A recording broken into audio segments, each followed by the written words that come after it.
Hi, I'm Dorothy. Are you ready to dive deep into one of the bougiest zip codes in the country? The good, the bad, the ups and downs, the real and the not so real. This is That Greenwich Life.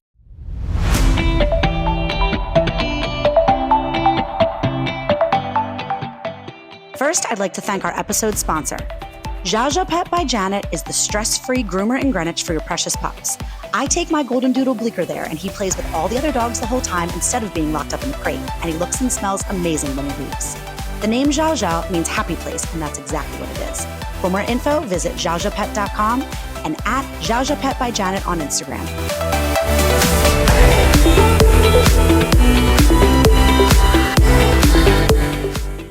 All right. Happy Thursday, all, and welcome back to another episode of That Greenwich Life. I am your host, Dorothy Cascerceri Simone. I am so excited today because I have a very, very special guest on the line, zooming in, remoting in from my hometown of Philly.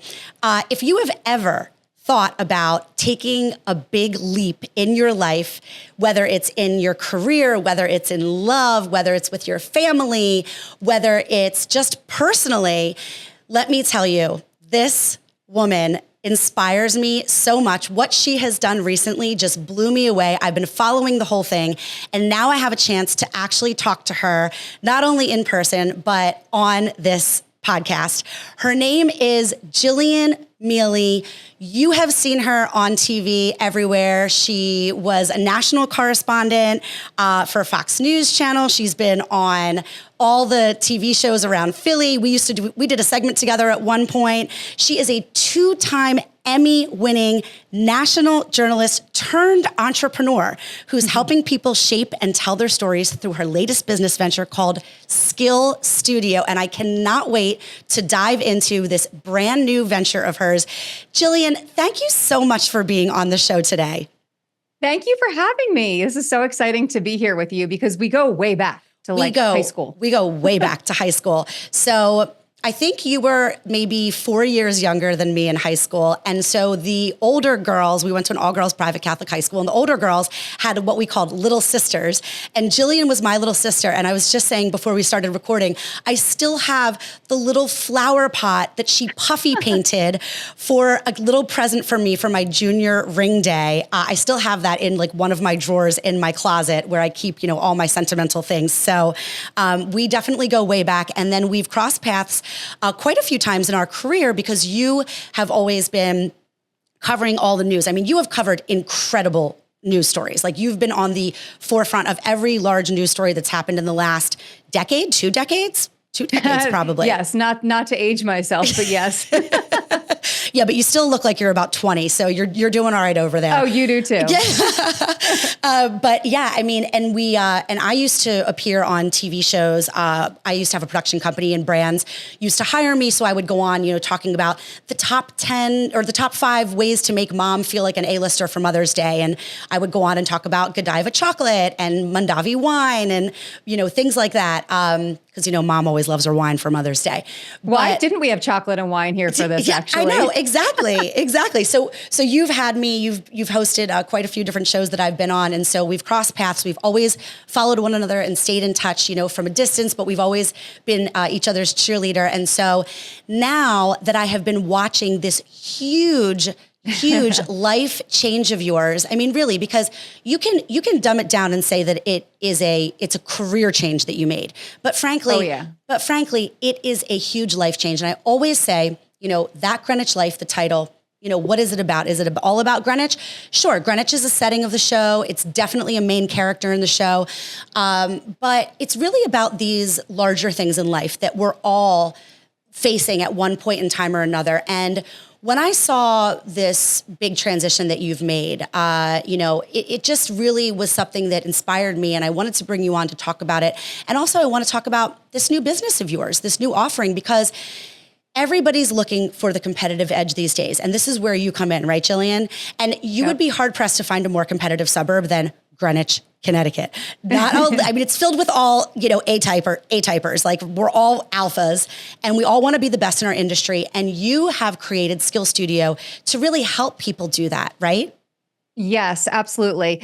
Can we begin though? Can we back up a little bit? Because you mentioned the pivot and the lifestyle change and really my whole life change. Like, I want people to sort of get a handle on what that really meant, because it was a huge, drastic change. So I was a journalist for almost 20 years. It was about 18 and a half years, going on 19 years. I worked in Philly for a long time, as you mentioned. I worked in New York City on national news at Fox News for about 5 years as a morning anchor there. And then I came back to Philly, worked on air about a year, a little shy of a year and a half.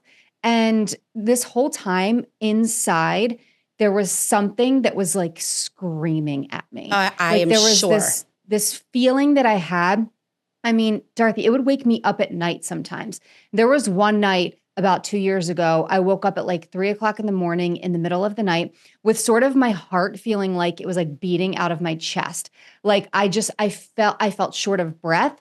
I called my mom, who is in nursing, by the way. And I was like, what is happening to me? And she was like, we need to calm you down, just breathe. It was because I was ignoring this feeling inside that I had for a few years at that point that was telling me there was something else I was supposed to be doing. How many people right now are listening who can 100% relate to that, because that's something that we all experience. And the fact that your body was actually symptomatic, it was really screaming. Yes. I couldn't ignore it anymore. Like that 3 a.m. wake up, that was it for me. That was when I was like, you know what? I can no longer ignore this. I need to figure out what my body is trying to tell me. Shortly thereafter, I left my career. I literally left my career in journalism that I worked so hard for to start something new. And it is the scariest thing that one can ever do. So if anyone is listening thinking, I've wondered what that feels like to do that, to take that big risk. Maybe you're listening and you've done it and you resonate with what I'm saying because you've been there. It is so hard to do, but when you feel it and you know it's right, it's also easy, right, in a sense. Right. So I love that you talk about the fact that this one night was kind of your, like alarm, right? Like an alarm went off, because we do ignore a lot of the symptoms in our bodies that are telling us that we're not quite in the right thing. And we do ignore also this nagging feeling that we're not doing what we really feel that we're called to do. And by the way, let's just give a little bit of context here about where you were in your career, because you worked so hard. You won 2 Emmys, girl. Come on now. That is no small feat. And you worked so hard to reach this pinnacle of your career, a dream job, some would say. Is that right? Or did it just seem like that? No, it was your dream job. No, it was. Absolutely. I mean, I was so fortunate. One of my best friends always says to me, she's like, Jill, there are 32 starting quarterbacks in the NFL. She was like, there are probably fewer morning national news anchors than that. Yep. Right? That's right. She was like, so when you think about it in that context, it's sort of mind blowing. It's like, wow, I walked away from that. That's crazy. That's crazy. People still tell me I'm crazy. Right. I mean, especially in journalism, for people that are not in it, and that are not really aware. I remember when I was coming up in, I was thinking, okay, I'm going to be a journalism major, but I'll never get a job actually writing. Like those jobs were so few and far between. I don't know if I'll ever actually make a living off of it, but let's see. I always love to write.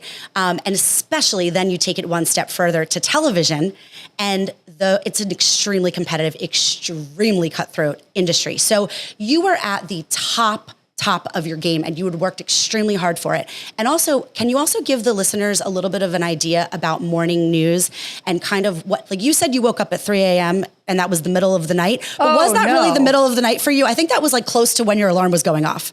No, 3 a.m. was like, I was already in my office, hair and makeup ready, like getting to walk down to the studio. Right. I woke up at midnight. Oh, midnight. Okay.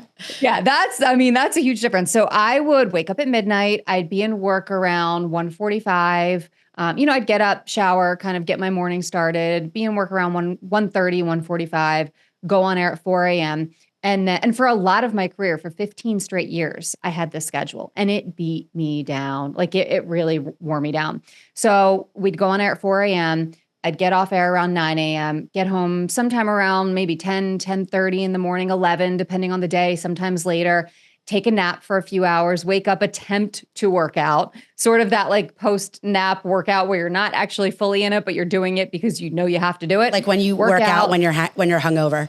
Exactly. Yeah. It's like, I'm here, I'm going through the motions, but I know it's not my best workout. That was my life every day. I was in this, like, I felt like I was like a zombie. Like I was always tired. So I'd work out a little bit. I'd come home. I'd eat dinner at like 2 p.m. And by 5, 6 p.m., I'd be asleep. No social life. I felt like, it feels isolating because I'm sure you're awake when everybody else is working. Not everybody, but for the most part, I'd say majority of the population. You're awake, and that's your free time when people are at work. So it's hard to have conversations with people. It's hard to find people to go to lunch with, or my dinner with, their lunch with. Right. And by the time people are getting done work, I'd be in bed. It's almost like you're living isolating. like in a different time zone in a way. Yeah. Because it's so hard to connect with people because you're on a completely different schedule than most humans are, right? So it was a real grind. And so I know this because I know the TV industry, and I used to have to wake up, at 3:00 in the morning to go and appear as a guest on all of these shows. And I didn't do it on a regular basis, but I always knew what it was for the anchors and for the hosts, that were having me on the show. The show that I used to host and executive produce, Celebrity Corner, we taped that. That wasn't live, and we taped it, during like normal working hours. So lucky. Yeah, I know. But anyway, so I know. I want to be really clear for viewers, kind of like what it is that you walked away from. Yes, it was your dream job, but at the same time, that is a really hard schedule to sustain. And you said it was for about 15 years that you did it. Yep. Okay. And here's the thing, if I can, like, yes. I got tired of missing out on things in life. Like, you work holidays, I can count probably on one hand in the last almost 20 years, how many holidays I had off that were holidays that really meant something to me. There are things that just happen in life. My family has been through a lot, medical issues, accidents, things like that, it's important to me to be there for my family in times of need. And I felt like I couldn't really do what I needed to do personally on that schedule, working a job like that. Absolutely. And what's interesting is when you think about something in your life that defines you, that's so much part of who you are, your brand, but also just your identity. This was your dream job. This is everything that you had worked toward.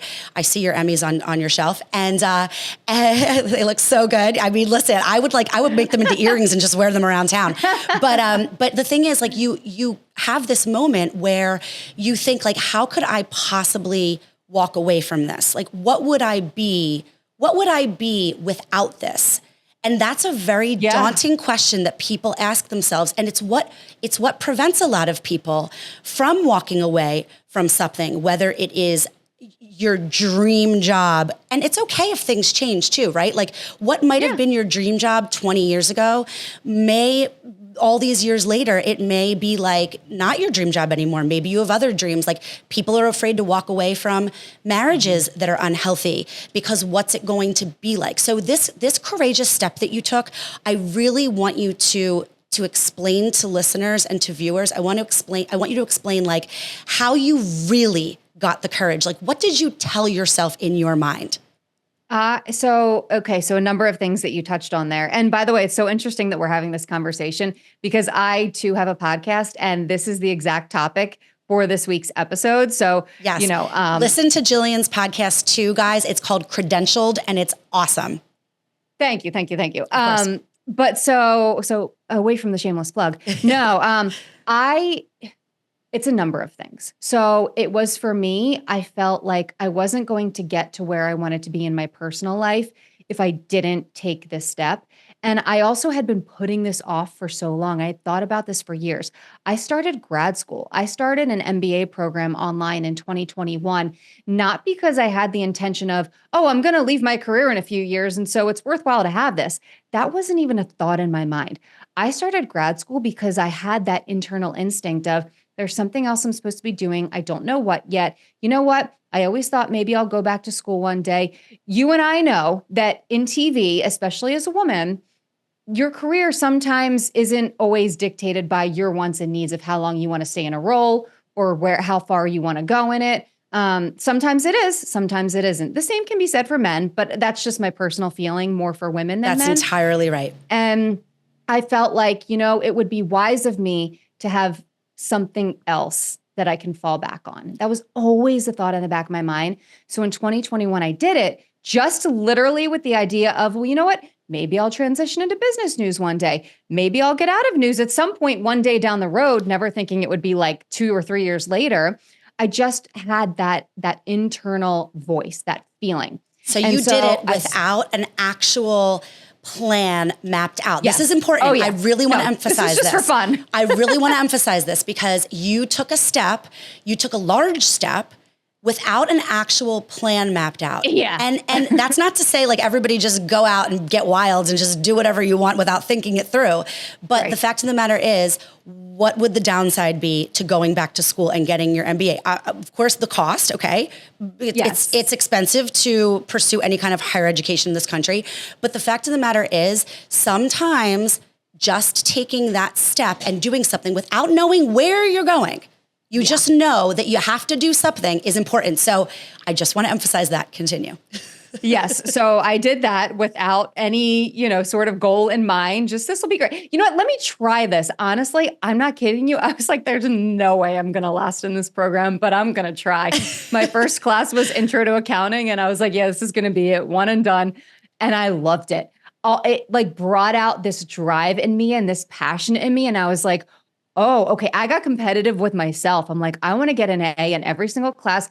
I want to do the best I can. This is now my new focus. It became my focus. And I didn't even know that I would feel that way about it. So suddenly, now I'm going down this different path sort of mentally of, oh, I want to succeed in this. It took me 3 years to get done school while working full time, while then quitting my career and starting a company. And it was hard. It was like the hardest 3 years of my life in some aspects.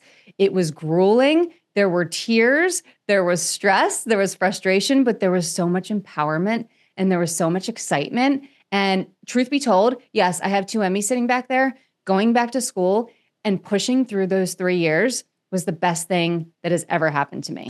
And that's mind blowing. I love that. And weren't you the commencement speaker? Was it at your graduation? Yes. Okay. So also Jillian was asked to be the commencement speaker at her own grad school graduation, right?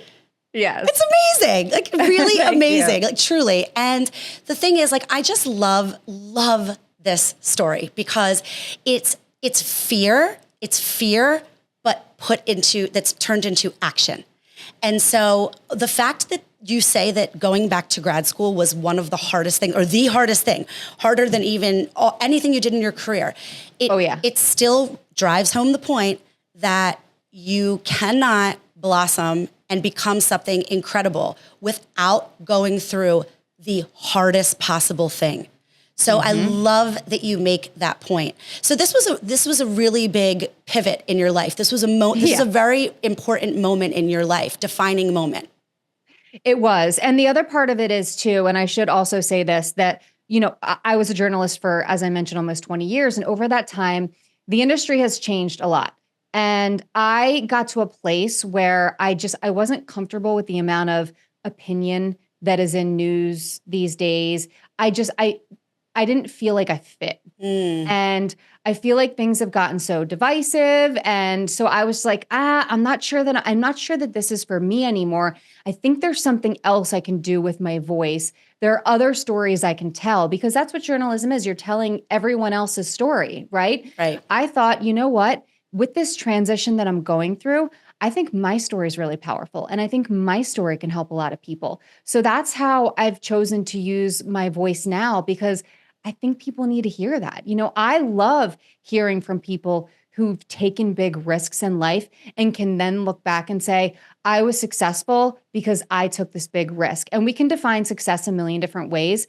But I looked at myself as someone who always wanted to say that, but couldn't because I never took that big risk. Because yes, I've done really cool things in my career and really hard things. And I've moved away and I've, covered incredible news. But at the same time, it was still a comfortable position for me because look, I was getting a paycheck. I, you have a contract when you're in news, right? So how many years you're kind of like, okay, I can sit back and not worry about anything. Right. I never put myself in that position to be totally uncomfortable in order to then be even more comfortable than I could imagine. It's really, really inspiring, and really the reason that I wanted to bring you on the show, because when I saw that you were going back to school, I really didn't have that on my bingo card. Like, okay, Jillian Mele is going to get her MBA. You're an incredibly intelligent person, so I had no doubt in my mind that you could absolutely do it and rock it. But at the same time, here you were in this very prestigious role and very, nationally known on the microphone.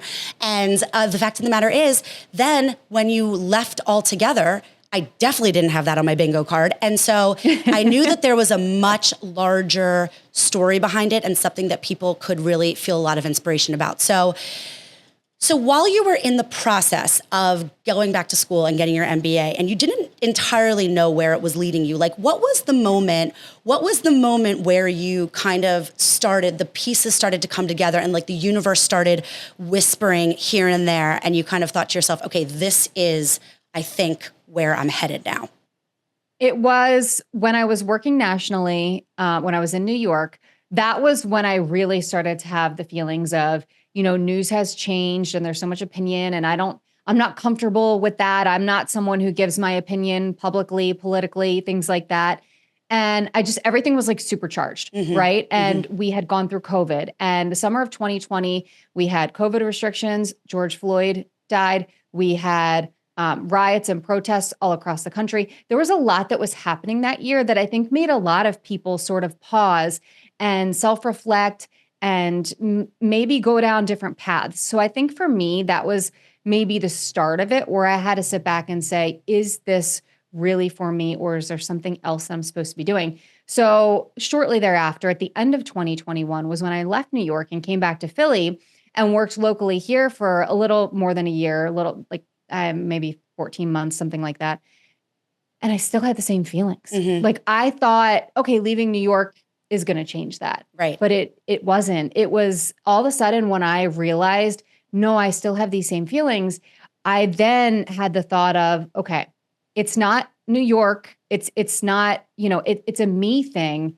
And if I sit back and just wait for my life to change on its own, I might be sitting here waiting for a long time. I need to be the one to work up the courage to change things myself. And that was a hard thought. I have chills. Because it took me a long time to come to terms with that, because it's not an easy thing to recognize. It's definitely not. And also it seems like you did, uncover, like turn over every stone and make sure, sorry, what's the expression? You left no stone unturned, right? Yes. I'm like, turn over every stone. Listen, it was a busy morning here, the camp drop off, all the things, the baby. The brain doesn't work like it used to, but yeah, I mean, you definitely seem to have, you look to see, okay, what changes can I make, like, smaller changes within my career, and maybe that'll be it. And maybe this will be it. And how many of us, when we feel like something's not quite right, we try to look for different solutions. Maybe if I just take a step in this direction, or maybe if I just change this, and then eventually we have to come to the reckoning that, all these things around me are not the problem. It's more like there's an internal struggle that I have to really listen to and face. It's not external things that I can change. It's something really internally that needs to be different.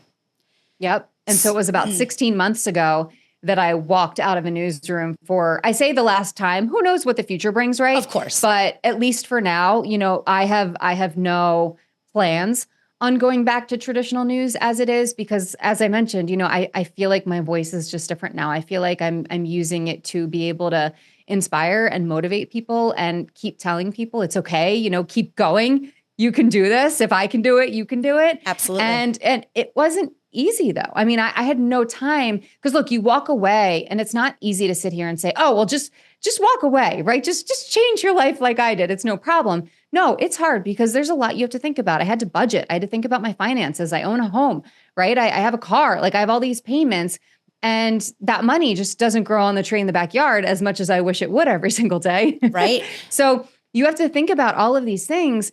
And it has been the hardest financial 16 months of my life, but it has been the most rewarding and empowering 16 months of my life. And it took a while. Like people told me when I did this, it's going to take about a year to really figure things out. And I was like, yeah, okay, no, I'll be good. Yeah. And I kid you not, it was about a year into it when I woke up and I had the idea for Skill Studio, which I know we'll get to.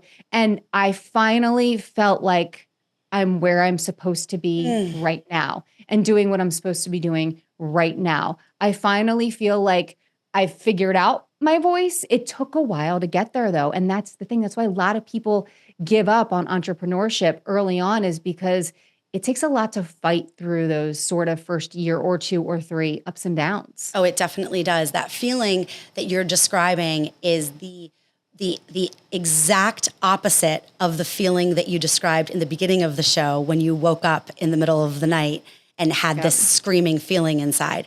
To really be able to feel at peace with where you are in your life and the decisions that you've made, that is something that makes all of the struggle worth it. It makes taking all of the chances, worth it. All of the failure in a way, not that you've really had much failure, but for people that are trying something different, it may not just take off like that. And I know that you're still growing your business and you're still, establishing yourself in what you're doing now. You're changing your whole identity, really, right?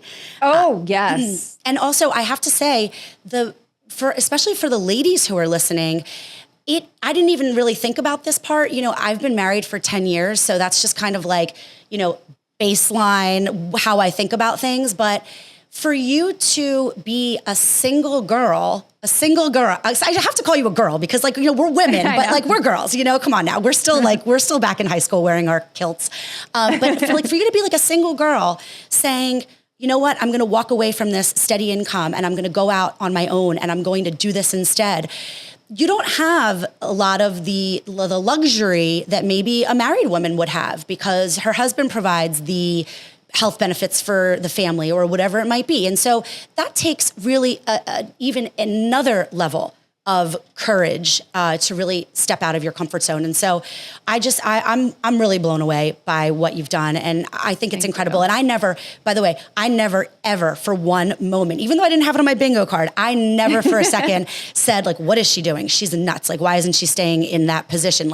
I knew 100% knowing you for as long as I did, as I have, that you would rock it, and whatever it was going to be incredible, because that's you, and you have star quality, and that's why you've gotten to the point that you've gotten to.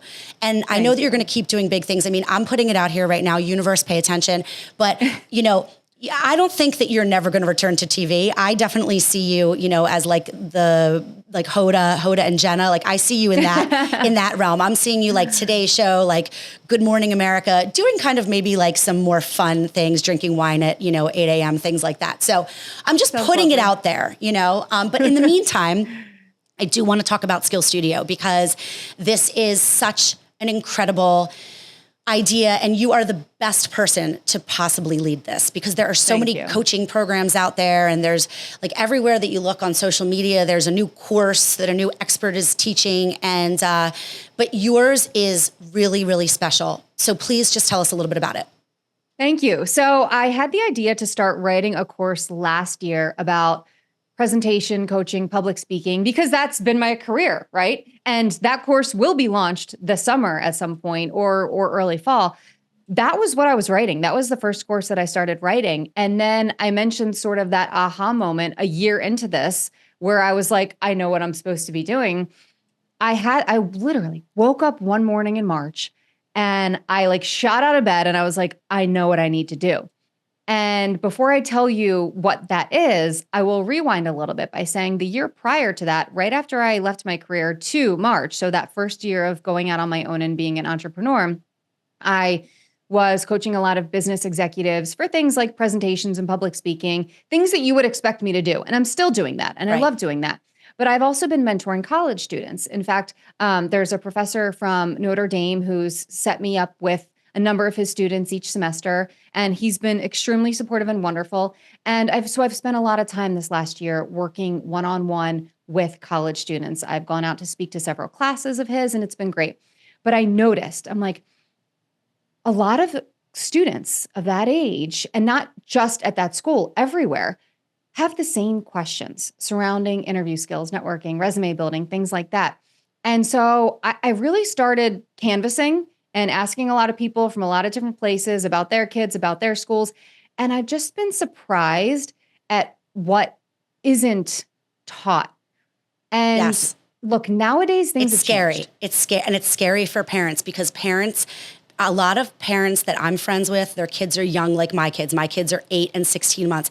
But a lot of parents that I'm friends with also, their kids are in high school. They're graduating. They're going off to college. They're graduating college. Yep. And parents are scared. Are my kids prepared for the real world? And are they prepared for Yes. interviewing? And it's scary. So this addresses a huge need, not only for these students, but for parents too. Well, I found this gap because of coaching executives and mentoring college students. I saw this gap between what the students are asking and what the executives are expecting. And I'm like, hold on a second. Like, I had to rewind in my brain to when I was in college and to the world was different.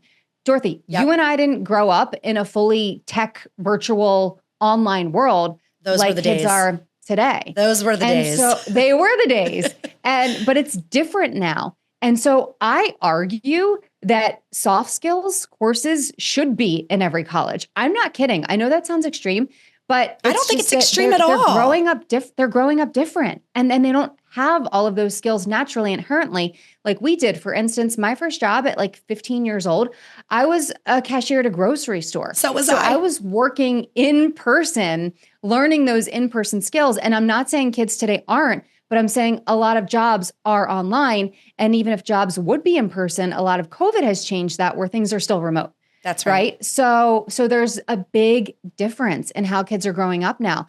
And I saw this gap and I was like, I can be the one to build something around this and create a course on these skills. But look, I'm not the expert. I'm not the one who's hiring you are. and making You are. those You're the decisions. expert. You're the expert, Jillian. Well, I'm the expert to some extent. But so what I did is I created this course, and it's discussion style, sort of like you'd watch on a Hoda and Jenna. It's like a round table, right? And it's me as the host. And I brought in 3 CEOs to tell you exactly what works, what doesn't, what grabs their attention. They literally talk about how every resume is templated now and they all look the same. Ugh. And that's the problem with AI, is people are using AI to build their resumes, to build their cover letters, and they all look the same. So Yep. nothing is grabbing people's attention anymore. Right. It's just such a great thing for not only younger kids, for, high school students, college students, but even somebody at this moment who's making a change in their career. And maybe it's by choice, or maybe their company, is dissolving because of AI and all of these things. And so they're trying to figure out, how do I present myself? How do I tell my story about my career? I mean, listen, I've even done this in a sense. I've been trying to figure out how to do this in a way, because what I used to do, it's not really, it's a thing still, but I'm not doing it because my life has changed so much, So I think we're all trying to figure out how to position ourselves best. Mm-hmm. And so Skill Studio is such an important tool that I feel like people could benefit from, for sure. Thank you. And can you tell them where to find it, by the way? Like give Yes. like the Instagram and the website. So the Instagram is just mine. It's at Jillian B. Mele, B as in boy. And it's Mele, M-E-L-E. Yep. And it's skillstudiocourses.com. I will give you this to chew on. Okay. So for instance, if you're helping one of your kids with their resume, right? Or maybe you're writing your resume yourself. And I had this question asked to me once from a student, and he was like, well, I play football. So what is that going to do me? Like, I'll put that on my activities on my resume. And I said, hold on a second. You need to tell your story. Right. This is what it's all about. What skills did you learn in football that can translate to the working world, to a company, to when you go to an interview, you can say to them, here's what I can bring to you. Right. It's not just, oh, I was on the football team. I played football. I was captain of the football team. It's not just that. It's you took on a leadership role if you were the captain or something else. Your ability to work well with others, your ability to overcome obstacles and show up and be able to work on a timeline, because oftentimes it's like you're getting up at 5 a.m. for practice sometimes, depending on the sport. So there are skills and stories you can tell based on everything, any experience that you have in your life. And that's how you tell the story, but people don't. Yep. No, you're entirely right. It's so brilliant. We have covered so much ground, and I feel like we could talk for probably 2 more hours, but we are going to have to wrap up, unfortunately. Before we go, I do want to talk about the weekly work on, which is something that I offer listeners and viewers here on That Greenwich Life. It's kind of like we all have our weekly workout and it keeps our bodies in shape, but what's something small that we can do each week to really keep our minds in shape and also our life in balance? And so today we touched a lot on this idea of really taking that step, taking that small step and having courage. And so for your weekly work on this week, I want you to just think about what's that one thing that you've been, wanting to change, that one thing that you've been wanting to do that's you want to make it a little bit different in your life, but you're kind of too scared, you're too hesitant, it's not really the right time, maybe it's not really that, it's not that convenient. I would challenge you this week to find something small, something very small that you can do to take that step. Like if you're thinking about maybe switching over to, becoming a travel agent or something, because you love traveling and you're thinking about pivoting to doing that, or maybe you've been a stay-at-home mom and you want to move into that. Just like a small example, like just find somebody in your network who does that and just send them an email. Just ask them a question. Ask them if they can talk to you on the phone for 10 minutes, if you can buy them a coffee, whatever it might be. So it's something really small that you can do that's in your control, that you have the power to do, to just kind of make the universe shift a tiny bit, because like I always say, a small energy shift can always lead to a much larger one. And especially Jillian, in your case, you did this. I mean, listen, it's a big energy shift to decide to go back to school, but you don't have to know exactly where you're going. You just have to take that small, tiny step to get there. Right? Absolutely. And look, it's easy to make excuses. We can make 20 excuses a day if we want. It's really easy to do that. So I like to say to people, look, passion isn't always going to pay your bills. Sometimes it may, if you land at the right situation at the right time, it may. I don't think passion always just automatically pays your bills, but I do think that you need to figure out and self-reflect on what really you are passionate about, what brings you joy, what brings you happiness. If you have something you can do that can inspire and help others, like that is going to bring a lot of joy and give her a lot of passion to a lot of different people, because passion is infectious. So I think if you can just think on what makes you passionate, what brings you joy, and how can I incorporate maybe a little bit more of that into my life? Maybe it's not like me that's like, okay, I'm just going to leave everything now and sink or swim. But there were small steps, but there were small steps that you took that led to that giant leap that you took. And that's what we have to keep in mind. I know that you have inspired so many people today by sharing your story. And I'm so grateful to have you on the show. I'm so grateful to all of the listeners and the viewers for tuning in week after week to That Greenwich Life.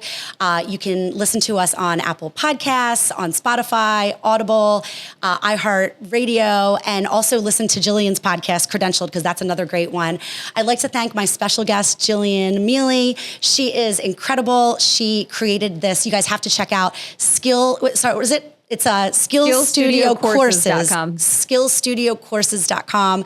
Follow her on Instagram at Jillian B. Mele, and follow me on Instagram at Dorothy on TV. And we will be continuing the conversation there. Jillian, thank you so much. It was such a special day in the studio today. Thank you to Pod Populi for hosting me in their Greenwich, Connecticut studio. And like I always say, don't just live life, love it.